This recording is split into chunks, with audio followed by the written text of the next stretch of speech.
दृश्य आपण पाहतोय थेट नागपुरातून ही दृश्य आहेत। नागपूरमध्ये प्रियंका गांधी यांचा रोड शो सुरू झाला आहे। नागपूरचे दोन उमेदवार जे आहेत महाविकास आघाडीचे त्यांच्यासाठी प्रियंका गांधींचा हा रोड शो होतोय।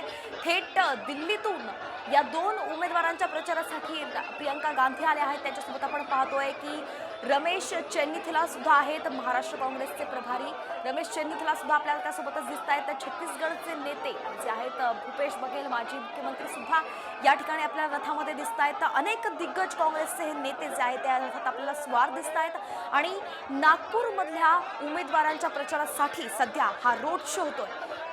प्रचार संपायला अगदी एकच दिवस बाकी आहे। उद्या प्रचाराचा शेवटचा दिवस आहे आणि याआधी प्रियंका गांधी या महाराष्ट्र दौऱ्यावरती आल्या आहेत। नागपुरात त्या सध्या आहेत। नागपूरमध्ये आज सकाळीच देवेंद्र फडणवीसांचा सुद्धा रोड शो झाला आणि त्यानंतर नागपुरात दुसरा जो आहे प्रियंका गांधींचा रोड शो होतोय। तर एकंदरीतच आपण पाहिलं की रविवारचा दिवस हा नागपूरकरांसाठी प्रचार डे झालाय।